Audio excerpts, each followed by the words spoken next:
guys, it's Thomas Frank with collegeinfogeek.com, the place where students go to be awesome at college. Today is the start of our interview series. We're going to interview some notable people who have gone to college or are still in college but have kind of made some awesome success and progress in their life.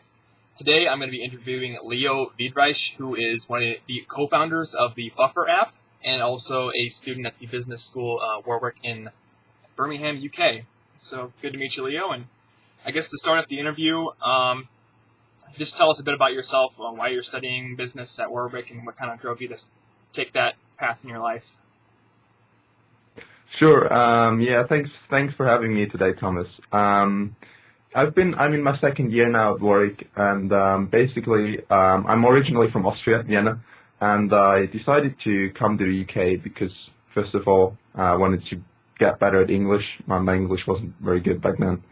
And I basically always had a feeling if you want to, go out and try to make it big in the world, you need to have a good English foundation. So that was one reason. And then for a second one, I always had like a business drive. The universities in Austria, they weren't so business driven, and there's no quotas in Austria. Like everyone can go to the university, and like here, like we are like 500 people doing one course, and there will be like 5,000 starting with you, and it wasn't competitive enough to put it simply. Okay.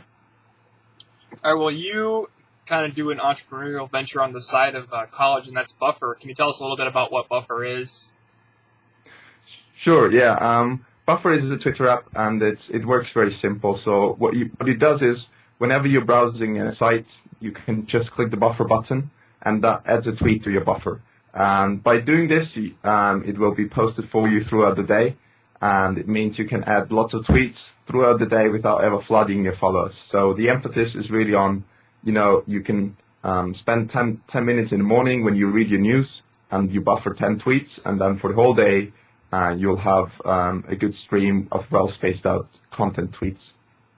Right, and then you operate in kind of a freemium model, right?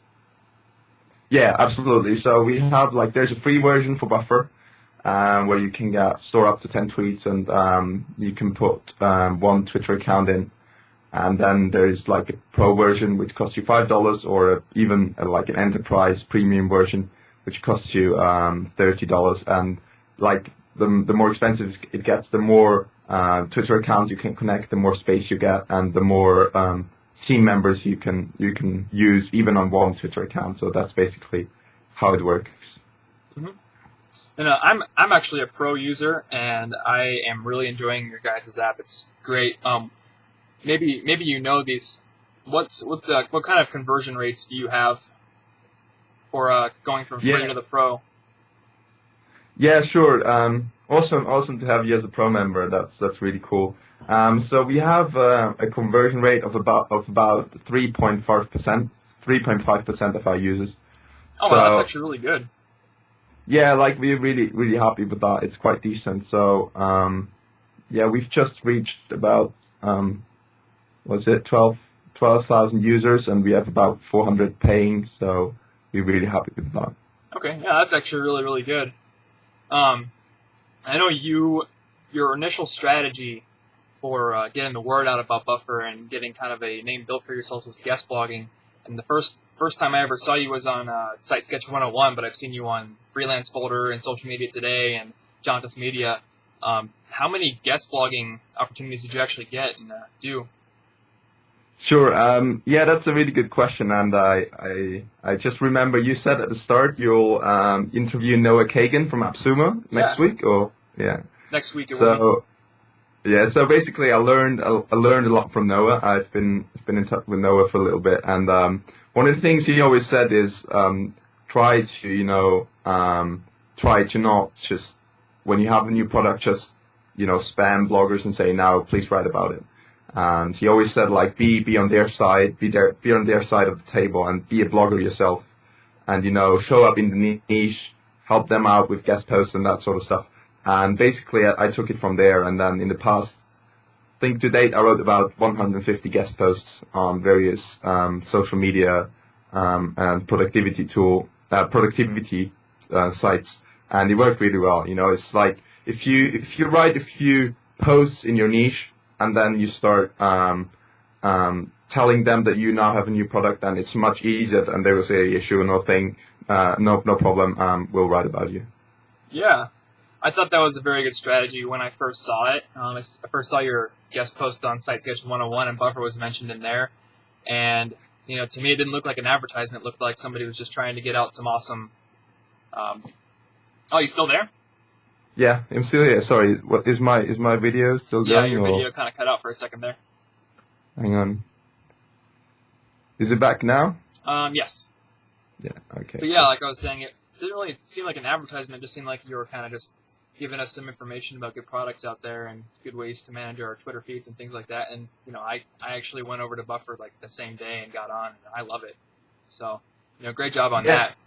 You also have a personal blog, right, called Leo Starts Up. Can you tell us a little bit about that? Sure thing. Just I want to go one sentence to what you said. Like you said, I wrote about our own product a lot, which might come up a little, will be a little cheeky, and people will say, oh, you can't just write about your own product. But I kind of, like you say, I try to be unbiased, and I pointed out pitfalls of our own product as well. And bloggers were happy. They said, oh, that's a good, it's a high quality review. That's not just an advertisement. And a lot of them went for it. So that was good. Sure. So yeah, I have my own personal blog as well, which is Leo Startup. That's basically my marketing lessons I've learned to date. So I write about how I did stuff with the guest blogging. I write about how, I get in touch with PR, like for example, how we've been featured on everywhere up to date, apart from TechCrunch, I think, and now that worked really well as well. So I just, I share the lessons there. That's a really just my personal stuff about startup marketing, really. Okay, and I've been reading that blog for quite a while, and there's a lot of great stuff there. Now that we've kind of got an overview of what Buffer is and how you got into that, let's tie into college. So you're a student right now. How did you get involved with this? Did you know Joel, the other co-founder, before, or did you meet him while you were in school, or how did that work? Yeah, so Joel went to the same university as me. He went to Warwick Uni as well, so he did computer science there. But he graduated 2 years ago. And basically, I was always, when I went here for the first year, I was always involved in the startup scene. I went to, there's an entrepreneur society, and I went to events and that sort of stuff. And that kind of brought me in touch with him. We met up at a few events, and we kind of, at one point, we discussed how hard it is to find the right co-founder. Like he said, like, oh, it's so tricky to find people who are fully committed and who don't do 1,000 things on the side and then drop out after a month or so. And at one point we kind of, we chatted again, and he's like, oh, he had some troubles, and I had some troubles with my previous partners. And at one point he said, well, maybe it's good if we try something together. And I came on board with Buffer. So that was really through this environment at the university. Okay, and what exactly is your role in Buffer? Do you do any of the technical work, or do you do all the marketing and connections and things like that? Sure. So when I came on for Buffer, it's quite gradual, the process actually. It wasn't like, oh wow, now I'm on board as co-founder. It was really, a step-by-step process. First of all, he said he needed someone just to be more, be more present in the whole field. And basically what that meant was handling the Twitter account at first. So all I did is I just tweeted a few times from the Buffer Twitter account, like that was 6 months ago, something like that. And then he said, well, maybe you can write a blog post for the Buffer blog, which hasn't had any posts until then. And I kind of got sucked in, and, it was so much fun, and I did more and more. And I ended up, writing lots of blog posts every day and, tweeting and whatnot. So, yeah, you can really say I do the marketing side of things. I get in touch with bloggers, I write guest posts, and I do the community side of things. If people have questions or inquiries on the Twitter account, I handle that. And, so I'm the non-technical guy in the team, definitely. Okay. So that's really interesting to me. I've done a lot of tech things in the past. I've done web design and things like that, but I'm nowhere near the level that Joel is at. So the things that you do, the marketing, the blogging, the founding relationships with people in the online tech startup. That seems like a really cool thing to get into. So it's really cool that you're doing that, and I'll definitely be watching that in the future. You mentioned back in your last answer that it's hard to find a startup partner because they get sucked into 1,000 things, maybe drop off after a month. That's really, really pertinent to students because there's so many things going on in college. So how do you manage your time and manage working with Buffer as well as the rest of the things you have going on as a student? Yeah, that's a really good question. So when I came here for the first year, I did 1,000 things. I wanted to get my own startup off the ground. I was involved in societies. I wanted to be a president or whatever of some society, and I want to get good marks as well and all that sort of stuff. I played football in the soccer team, and I want to be good there, and all these sort of things. And it to be honest with you, it wore me out. After a year, I was like, dude, I'm doing stuff 24/7, but I'm not focused on anything. So I felt like I'm super busy, but at the end of the day, I wouldn't have anything to show. So basically, over that summer, I changed things dramatically. I didn't do anything at all in school. I didn't get involved with anything. The only thing I had was really one project which failed because university wanted to kick me out because I wanted to do it, but that's probably a different story. So I had to stop that project, which was an internet project as well. And then I got on board with Buffer, and I had nothing else really. So I studied, I didn't study at all. So I worked full time on Buffer, and I tried to get by with pass marks, like really low marks. Right. And I think it really is important to find your focus and not to say, I rather do 2 or 3 things because if this one doesn't work out and this one doesn't work, I still have the third thing. But then again, that's, and as an entrepreneur, I think you need to take risks and you need to say, well, screw that, I'll go full in with that one and, see how it goes. Yeah, and that's really interesting. In a lot of communities, especially right now, there's this kind of college backlash where you've got people coming out and saying, oh, college isn't really needed and you can go do your own thing. And what do you think about that? Do you really think that it's important to get a college degree these days or to do super well, or is it important just to go out and get the experience that will help you do what you want to do? Yeah, I think that's a really important question, and as you can imagine, that's something I ask myself every day. Should I drop out? Should I continue and stuff like that? So, to be honest, the degree itself, like the content of what I'm learning, is useless for me. I won't ever use it in the future. And Joel told me it's the same thing for him, even though he did computer science. All the stuff he learned, he's been coding since age 12, so he's been web developing for 12 years. Everything he learned he did it by himself. So, yeah. but then again, we said we would have not met. Would it not have been that we both went to the same university? So there is this place, there is this environment. And what's really good is you have a lot of free time if you do it well. So it's good because you study a little bit on the side, but you have a lot of spare time. And no one asks you to make money. So that can really help you to focus on a good product or a good idea or a good project. I think, therefore, university is a really, really good place. And not for the reasons of studying and of the content, but for many other reasons. Yeah, I think I definitely have to agree with you right there. Looking at my own course, I'm an MIS major, which is Management Information Systems, and we're learning things like Java and database administration, and it's stuff that I might use if I go into a corporate job in IT. But even with Joel, I know that a computer science program is a lot of C, a lot of Java, a lot of stuff like that, and he's doing full stack web development with PHP and frameworks like that.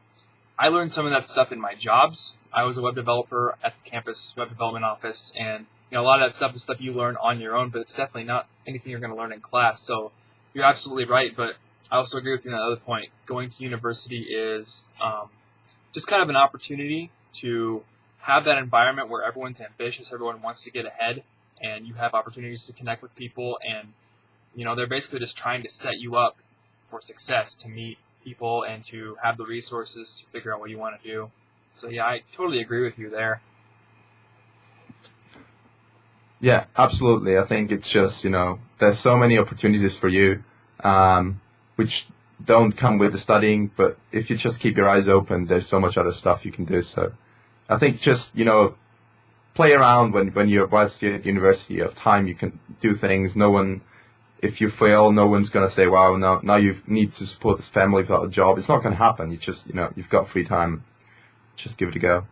Right. And speaking of that, that you really do have that ability to kind of just cut off and do something else since you don't have the overhead. You guys are actually moving out to San Francisco this next coming month, aren't you?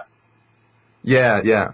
So Shall I talk a little bit about that? Yeah. Oh, yeah. So we kind of decided it's because we shut off from here because the startup community isn't so big. I mean, we met each other at some events, but other than that, there's nothing much. So we booked our flights to San Francisco.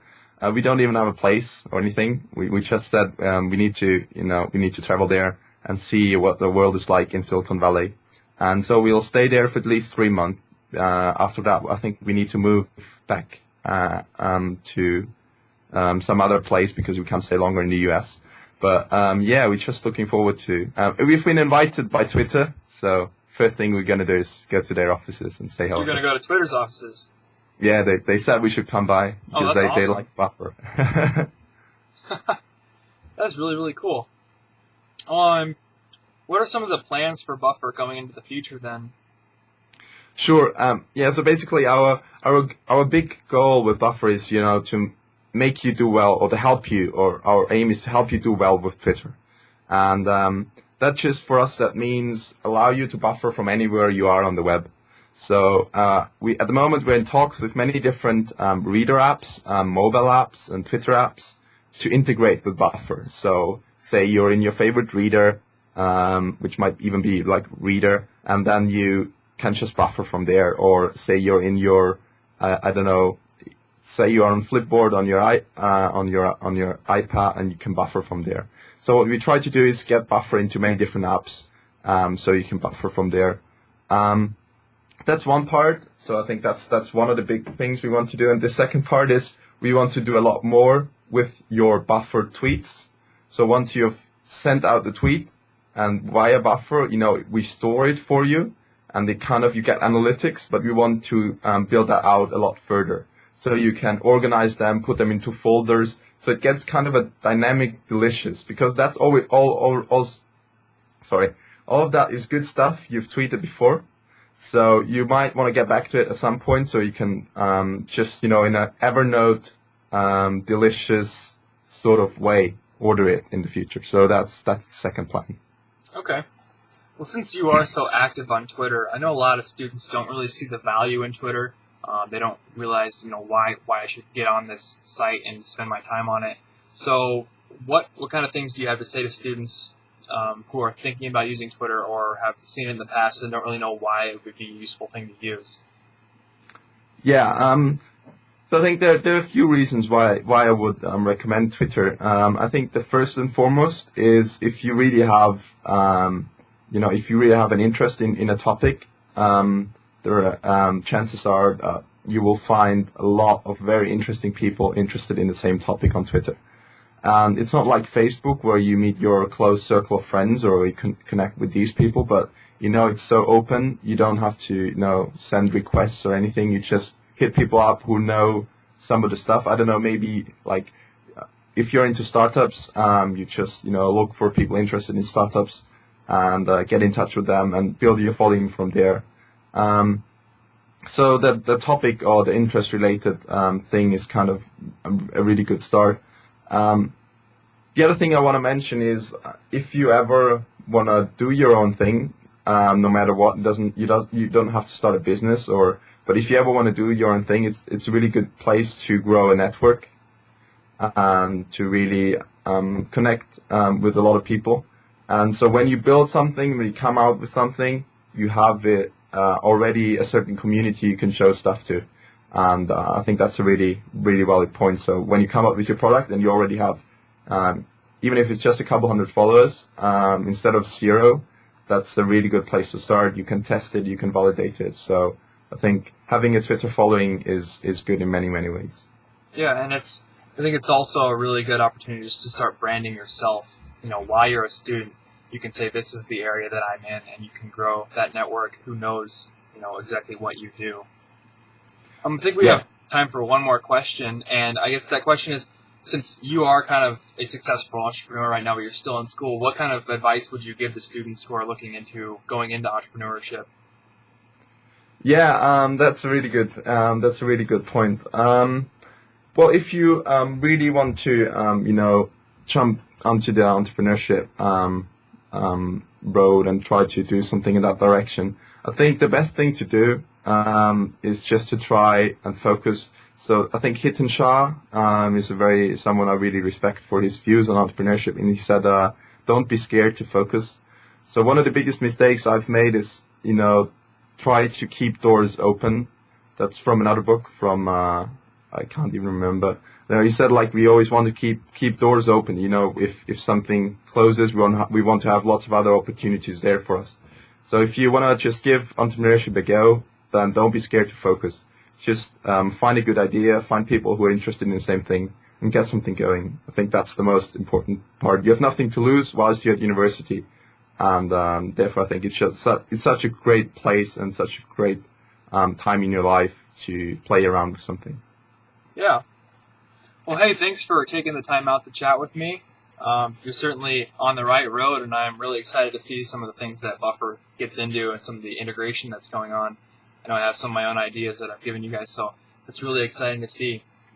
For all you out there that are still watching this, thanks for watching our first interview. You can follow Leo on Twitter at Leo Wid and check out bufferapp.com, and you can also follow me at ThomasFrank09. Thanks for watching, and see you later.